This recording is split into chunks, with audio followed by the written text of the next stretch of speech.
Hello guys, कैसे हो? I hope सभी अच्छे होंगे। तो हम पढ़ रहे हैं राजस्थान का इतिहास, और राजस्थान के इतिहास में हम चौहान वंश के बारे में पढ़ रहे हैं। और हमने पिछली क्लासों में देखा कि जो चौहान वंश है उसमें हमने रणथंभौर, शाकंभरी या फिर अजमेर के चौहानों के बारे में देखा। आज जो हमारा टॉपिक रहने वाला वह है जालोर का चौहान वंश। आज हम जालोर के चौहान वंश के इतिहास के बारे में पढ़ेंगे। जालोर के चौहान वंश के इतिहास के पहलुओं पर अध्ययन करेंगे। तो जो जालोर है, तो ये जो जालोर है ये दो शब्दों से मिलकर बना हुआ है, जाल प्लस लोर, जिसमें जाल एक वृक्ष का नाम है और लोर का अर्थ होता है सीमा या क्षेत्र से। जाल एक वृक्ष का नाम है और लोर का अर्थ होता है सीमा या क्षेत्र से। तो जाल के वृक्षों की बहुतायत वाला क्षेत्र क्या कहलाया? जालोर। अब हम आगे बात करें तो जो जालोर दुर्ग है उसके बारे में बात करें। जालोर दुर्ग कहाँ पर है? तो जालोर दुर्ग जालोर में है। और जालोर दुर्ग है, इसका निर्माण किसने करवाया? तो इसके बारे में दो अलग अलग विद्वानों ने अलग अलग मत प्रस्तुत किए हैं। इसमें एक विद्वान का नाम आता है, वह है गौरी शंकर हीराचंद ओझा। गौरी शंकर हीराचंद ओझा के अनुसार जालोर दुर्ग का निर्माण करवाया परमार शासकों ने। गौरी शंकर हीराचंद ओझा के अनुसार तो जो जालोर दुर्ग है उसका निर्माण करवाया परमार शासकों ने। और जो दूसरा इतिहासकार है वह डॉक्टर दशरथ शर्मा। दशरथ शर्मा के अनुसार जालोर दुर्ग का निर्माण करवाया वह है प्रतिहार वंशी राजा नागभट्ट प्रथम ने। कहीं आपसे पूछ लिया जाए कि जालोर दुर्ग का निर्माण किसने करवाया, तो वह होगा नागभट्ट प्रथम ने, डॉक्टर दशरथ शर्मा के अनुसार। लेकिन गौरीशंकर हीराचंद ओझा के अनुसार जालोर दुर्ग का निर्माण करवाया वह परमार शासकों ने। अब हम जालोर दुर्ग के अन्य नामों की बात करें, उपनाम की बात करें, तो जालोर दुर्ग के उपनाम कौन कौन से हैं, आइए हम देखते हैं। तो जालोर दुर्ग का एक नाम हमें मिलता है सुवर्णगिरी का किला। सुवर्णगिरी का किला, सुवर्णगिरी। एक नाम और मिलता है सोनलगढ़। एक नाम है कांचनगिरी दुर्ग। कांचनगिरी दुर्ग। एक जाबालीपुर भी कहकर संबोधित करते हैं।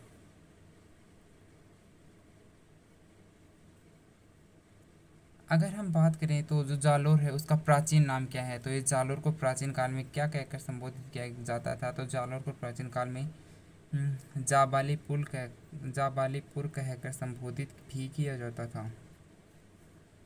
आपसे पूछ लिया जाए कि जालोर का प्राचीन नाम क्या, तो वह होगा जाबालीपुर। जालोर दो शब्दों से मिलकर बना हुआ है, जाल प्लस लोर, जिसमें जाल एक वृक्ष का नाम है।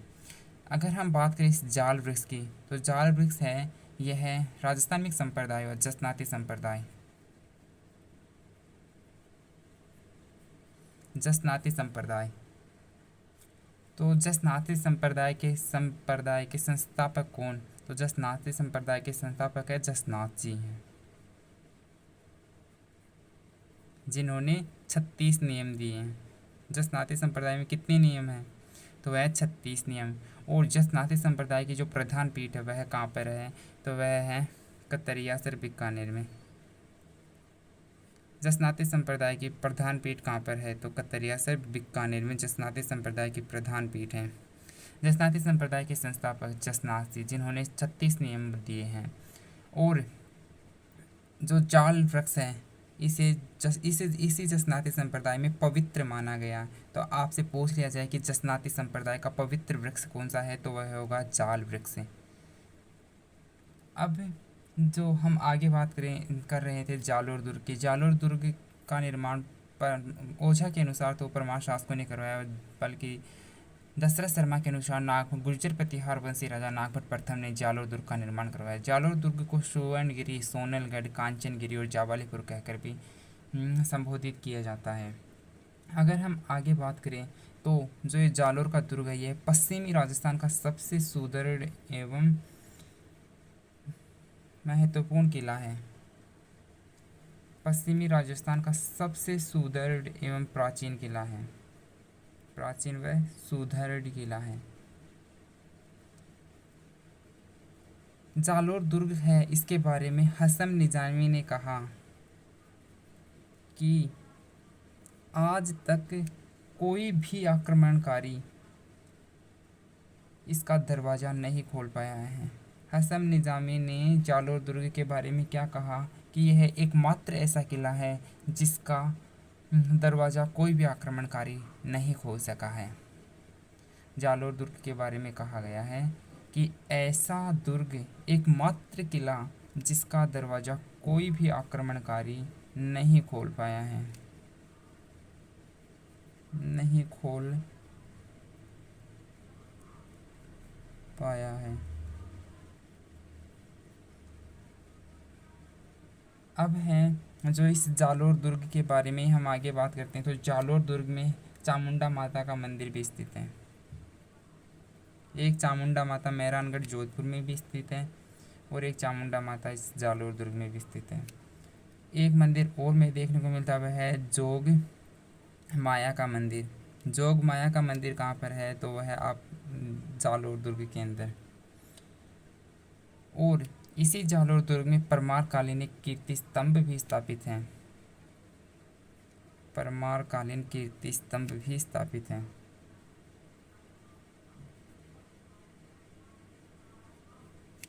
परमार कालीन कीर्ति स्तंभ भी स्थापित हैं। अगर बात करें तो जालोर दुर्ग में एक साका हुआ 1311 ईस्वी में। 1311 ईस्वी में जालोर में एक साका हुआ। कानरदेव चौहान के नेतृत्व में केसरिया और उसकी रानी जेतलदे के नेतृत्व में वीरांगनाओं ने जौहर किया। जब जौहर और जो केसरिया एक साथ होते हैं तो उसे साका कहा जाता है। तो जालोर दुर्ग का निर्माण किसने करवाया? जालोर दुर्ग का निर्माण करवाया ओझा के अनुसार तो परमार शासकों ने, डॉक्टर दशरथ शर्मा के अनुसार नागभट्ट प्रथम ने करवाया। जालोर दुर्ग के उपनाम कौन कौन से हैं? तो जालोर दुर्ग के उपनाम है स्वर्णगिरी, सोनगढ़, कांचनगिरी, जाबालीपुर। हसन निजामी ने जालोर दुर्ग के बारे में कहा कि यह एक ऐसा किला है जिसका दरवाज़ा कोई भी आक्रमणकारी नहीं खोल पाया है या नहीं खोल सका है। जो ये जालोर दुर्ग है इसमें चामुंडा माता का मंदिर स्थित है। एक चामुंडा माता का मंदिर मेहरानगढ़ जोधपुर में भी स्थित है। जोग माया का मंदिर और इसी जालोर दुर्ग में परमार कालीन कीर्ति स्तंभ भी स्थापित है। जालोर दुर्ग में एक शाखा होता है 1311 ईस्वी में, जिसके बारे में हम आगे पढ़ेंगे। अब हम जालोर के संस्थापक, जालोर में चौहान वंश के संस्थापक के बारे में बात करते हैं। तो जो जालोर, उससे पहले चौहानों की सत्ता शुरू होने से पहले जालोर पर परमारों का शासन था। किसका शासन था? चौहानों की सत्ता शुरू होने से पहले जालोर पर परमारों का शासन था। और जो परमार शासक थे वो 10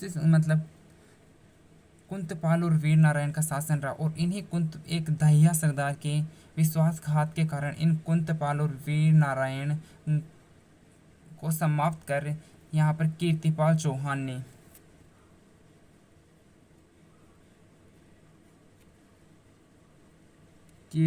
चौहान ने जालोर में चौहान वंश की नींव रखी।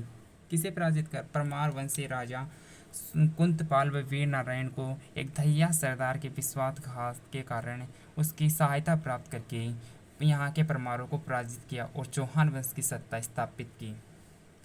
अगर हम बात करें कीर्तिपाल चौहान की, तो कीर्तिपाल चौहान है वह नाडोल के शासक अलहन का पुत्र है। नाडोल के शासक अलहन का पुत्र है।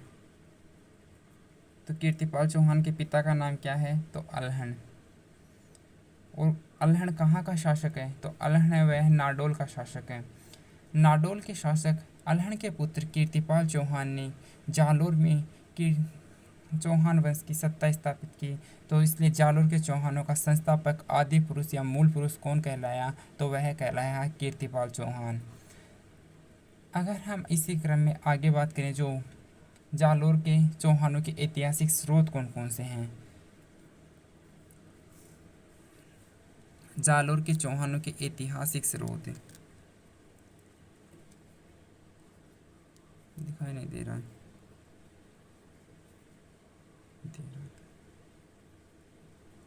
ऐतिहासिक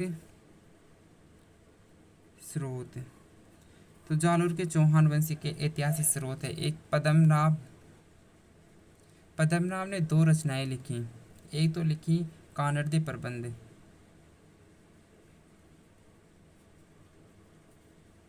और दूसरी लिखी वीरमदेव सोनग्रारी वात है। कानड़दे प्रबंध और एक लिखी वीरमदेव सोनग्रारी वात है।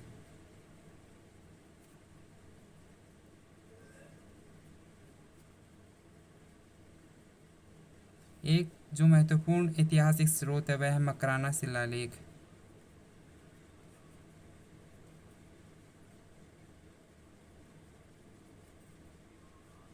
और एक है जालोर प्रशस्ति। ये जालोर के चौहान वंशी राजाओं की वंशावली को जानने के लिए बहुत ही महत्वपूर्ण स्रोत हैं। कानड़देव प्रबंध ने 2 रचनाएं लिखी, पद्मनाभ ने 2 रचनाएं लिखी, कानड़देव प्रबंध और वीरमदेव सोनग्रारी वात। मकराना शिलालेख की 1297 ईस्वी का है। अब हम बात कर रहे थे कीर्तिपाल चौहान की। तो कीर्तिपाल चौहान है चौहानों का, जालोर के चौहान वंश का आदि पुरुष है, मूल पुरुष है, संस्थापक है, और यह है नाडोल के शासक अलहन का पुत्र है। हम बात करें तो कीर्तिपाल ने एक बहुत ही महत्वाकांक्षी शासक था, और कीर्तिपाल के बारे में मुहणोत नैन्सी ने कहा, हमारे जाने माने इतिहासकार मुहणोत नैन्सी। जो मुहणोत नैन्सी है, इन्होंने कीर्तिपाल को कीतु एक महान राजा कहकर संबोधित किया है। कीतु एक महान राजा। अगर आपसे पूछ लिया जाए कि मुहणोत नैन्सी ने किस शासक को कीतु एक महान राजा कहकर संबोधित किया है, तो वह है कीर्तिपाल चौहान। कीर्तिपाल चौहान ने 1174 ईस्वी में चित्तौड़ पर आक्रमण कर वहां के शासक सामंत सिंह को पराजित किया, और सामंत सिंह को पराजित किया। चित्तौड़ के शासक सामंत सिंह को 1174 ईस्वी में पराजित किया कीर्तिपाल चौहान ने। कीर्तिपाल चौहान को जो ये मकराना शिलालेख है, इसमें शैव धर्म का संरक्षक बताया गया है। किस शिलालेख में कीर्तिपाल चौहान को शैव धर्म का संरक्षक बताया गया है? तो वह मकराना शिलालेख में कीर्तिपाल चौहान को शैव धर्म का संरक्षक बताया गया है। शैव धर्म का संरक्षक बताया गया, और कहा गया कि कीर्तिपाल चौहान ने जालोर में एक जांगलेश्वर महादेव मंदिर का निर्माण करवाया। जालोर में जांगलेश्वर महादेव मंदिर का निर्माण किसने करवाया? तो वह करवाया कीर्तिपाल चौहान ने।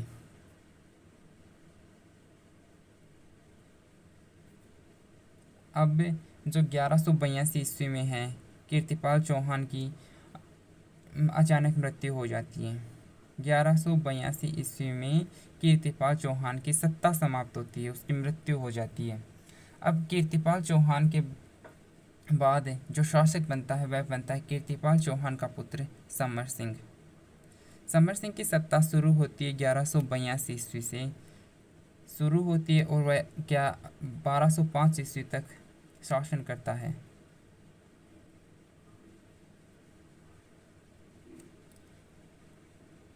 जो कीर्तिपाल चौहान है उसके पुत्र समर सिंह ने चौहानों की सत्ता संभाली।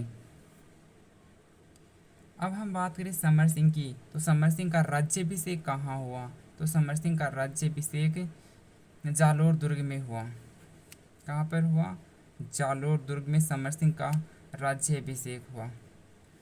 समर सिंह है, इसने जालोर की सुरक्षा व्यवस्था बनाए रखने के लिए समर सिंह ने जालोर की सुरक्षा व्यवस्था बनाए रखने के लिए इस जालोर दुर्ग के चारों ओर एक प्रकोटे का निर्माण करवाया। तो कहीं आपसे पूछ लिया जाए कि जालोर की सुरक्षा व्यवस्था को ध्यान में रखते हुए जालोर के चारों ओर एक प्रकोटे का निर्माण किस चौहान वंशी राजा ने करवाया, तो वह है समर सिंह ने। अब जो समर सिंह है, इसने गुजरात के चालुक्य शासक भीमदेव द्वितीय के साथ अपनी पुत्री लीलावती या लीला देवी का विवाह किया। पुत्री लीला देवी या लीलावती का विवाह किया किसके साथ?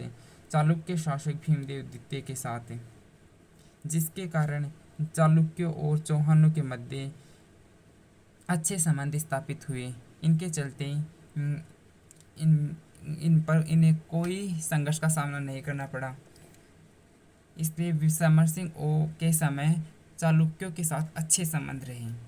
अगर इसी क्रम में हम आगे बात करें तो जो समर सिंह है, इसकी सत्ता समाप्त होती है 1205 ईस्वी में। अब समर सिंह के बाद जो जालोर के चौहान वंश का शासक बनता है तो वह है उदय सिंह। उदय सिंह समर सिंह का पुत्र है, जो 1205 ईस्वी में शासक बनता है और 1257 ईस्वी तक शासन करता है। उदय सिंह एक पराक्रमी व्यक्ति है। सुंडा माता अभिलेख जो जालोर में है,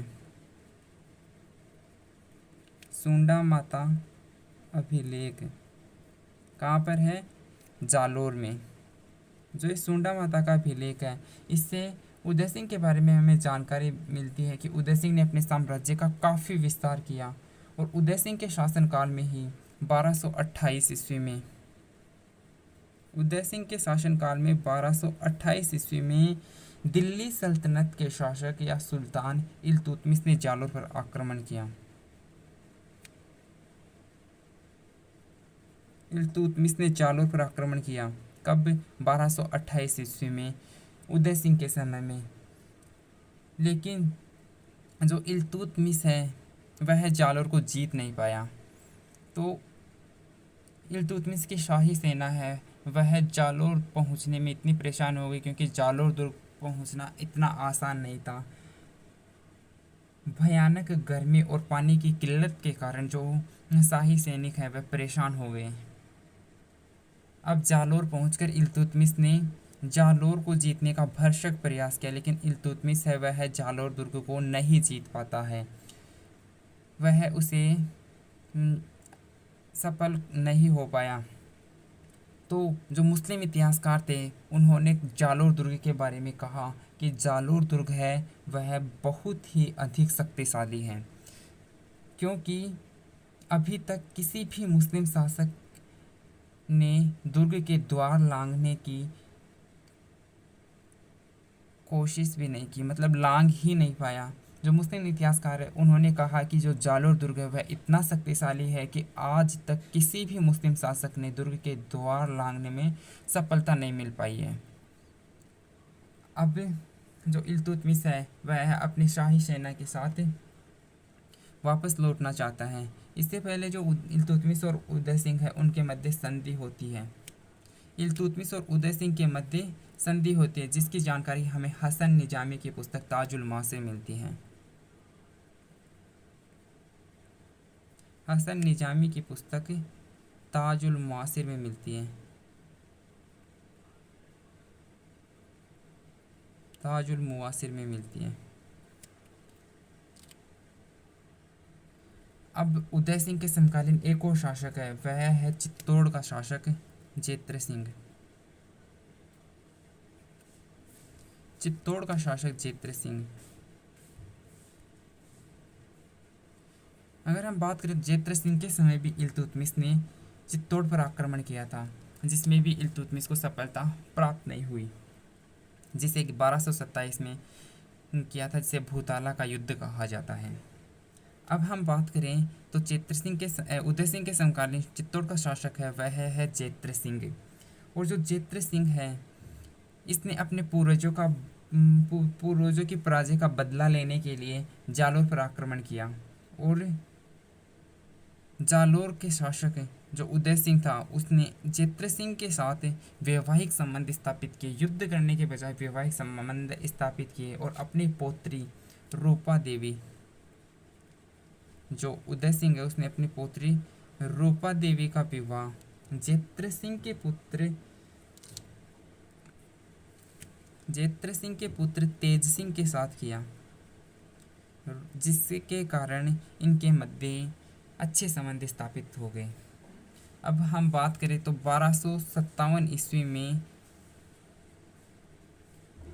जो ये उदय सिंह है इसकी मृत्यु हो जाती है। 1257 ईस्वी में उदय सिंह की मृत्यु हो जाती है। तो उदय सिंह की जो छतरी बनाई जाती है वह जालोर के भीनमाल में बनाई जाती है। जालोर के भीनमाल में उदय सिंह की छतरी बनाई जाती है, जिसकी जानकारी हमें हेनसेंग की रचना सी यूकी से मिलती है। अगर आपसे पूछ लिया जाए कि जालोर के शासक उदय सिंह की छतरी कहाँ पर है, तो वह है जालोर के भीनमाल में स्थित है।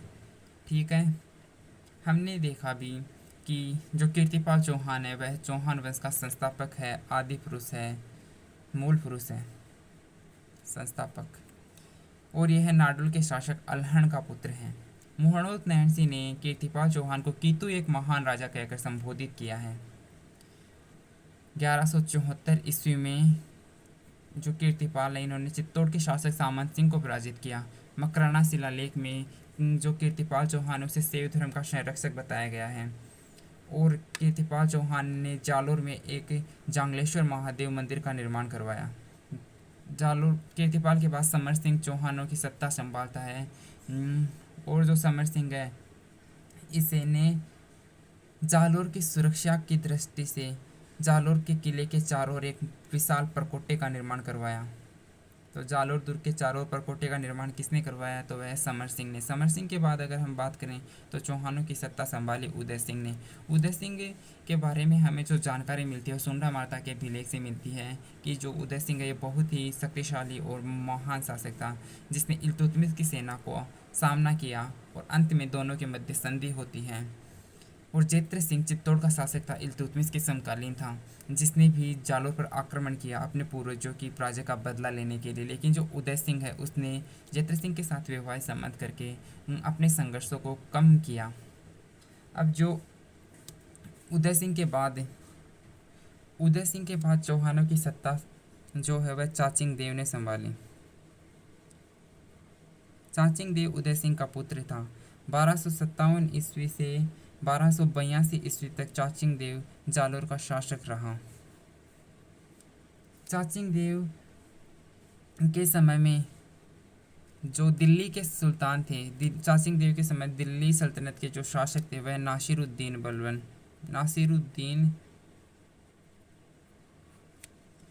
महमूद और बलबन का शासन था। तो चाचिंग देव के समय दिल्ली के समकालीन शासक नासिरुद्दीन महमूद और बलबन थे। नासिरुद्दीन मोहम्मद है वह बलबन की सहायता से दिल्ली का शासक बनता है।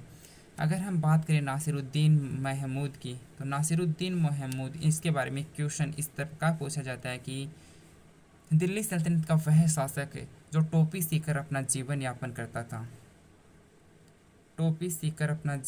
करता था वह नासिरुद्दीन मोहम्मद। चाचिंग देव के समय किसी भी प्रकार का मतलब दिल्ली सल्तनत की ओर से किसी भी प्रकार का आक्रमण नहीं हुआ। अब चाचिंग देव के बाद जो शासक बनता है वह है सामंत सिंह। सामंत सिंह 1282 से 1305 ईस्वी तक जालोर का शासक बना रहता है। सामंत सिंह है यह चाचिंग देव का पुत्र है। और सामंत सिंह के समय में जो बलबन है उसने जालोर पर आक्रमण करने के लिए किसे भेजा, तो सामंत सिंह के समय में बलबन ने जालोर पर आक्रमण करने के लिए नूर मोहम्मद को भेजा। 1282 ईस्वी में बलबन ने नूर मोहम्मद के नेतृत्व में जालोर पर आक्रमण करने के लिए सेना भेजी। लेकिन जो नूर मोहम्मद है वह जालोर को जीतने में असफल रहा, नाकामयाब रहा। तो जालोर के इसी सामंत सिंह के समय में अब 1290 ईस्वी में जो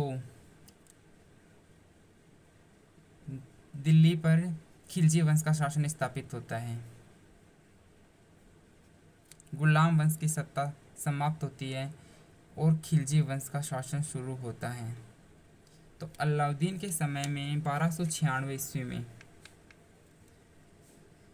अगर हम बात करें खिलजी वंश के संस्थापक की, तो खिलजी वंश का संस्थापक वह है फिरोज शाह खिलजी, अलाउद्दीन फिरोज शाह खिलजी। यह वही फिरोज शाह खिलजी है जो रणथंबोर को नहीं जीत पाने के कारण इसने कहा अपने सेनापति मलिक अहमद चाप से कि ऐसे 10 किलो को तो मैं मुसलमान की एक बाल के बराबर भी महत्व नहीं देता। किस किले के लिए कहा था? रणथंबोर के दुर्ग को नहीं जीत पाने के कारण। अलाउद्दीन फिरोज शाह खिलजी वह खिलजी वंश का संस्थापक है। अब अलाउद्दीन खिलजी की हत्या कर अलाउद्दीन फिरोज शाह खिलजी की हत्या कर अपने चाचा की हत्या कर जो अलाउद्दीन खिलजी वह दिल्ली सल्तनत का शासक बनता है। अलाउद्दीन खिलजी 1296 ईस्वी में दिल्ली सल्तनत का शासक बनता है, बादशाह बनता है, सुल्तान बनता है। तो अलाउद्दीन खिलजी को अली या गुरशाप कहकर भी संबोधित किया। अली या गुरशाप, गुरशाप।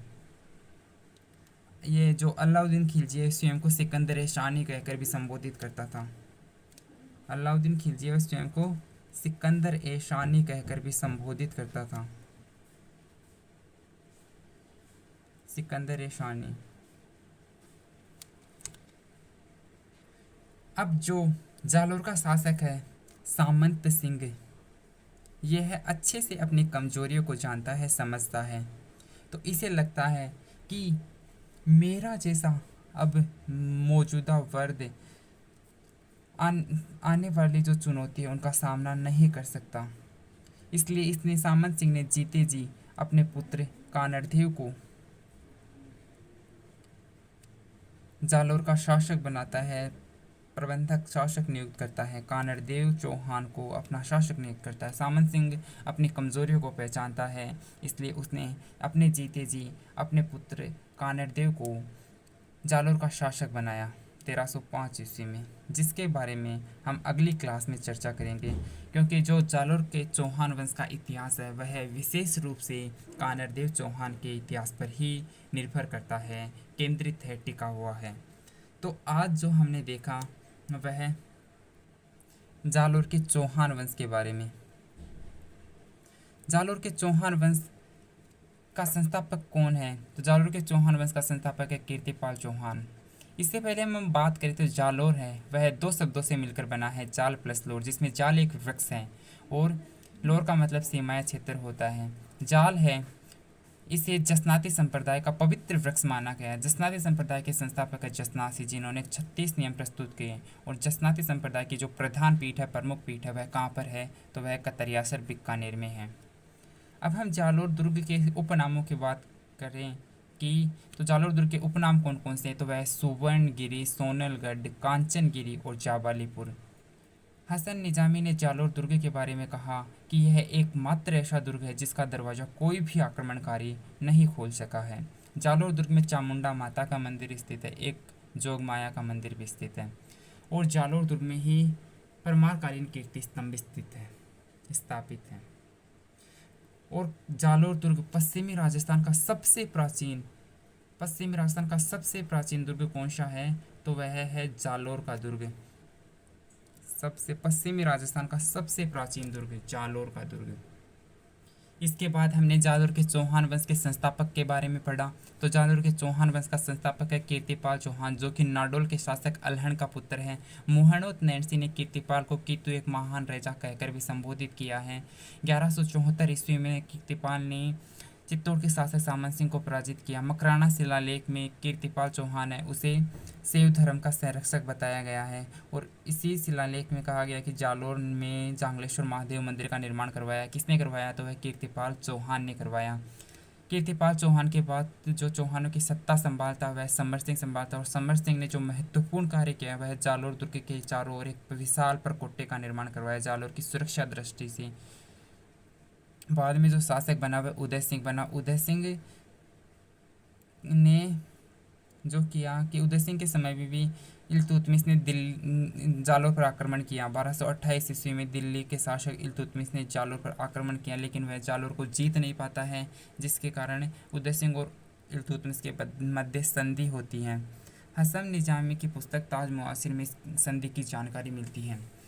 उदय सिंह के बाद शासक बना वह है चाचिंग देव। चाचिंग देव के समय में किसी भी प्रकार का आक्रमण नहीं हुआ और बाद में सामंत सिंह शासक बनता है, जिससे सामंत सिंह को अपनी कमजोरियों का ध्यान है कि अब मेरा जैसा मौजूदा वर्ग है वह आने वाली चुनौतियों का सामना नहीं कर पाएगा। इसलिए जो सामंत सिंह है इसने अपने जीते जी अपने पुत्र कानरदेव को जालोर का शासक नियुक्त करता है।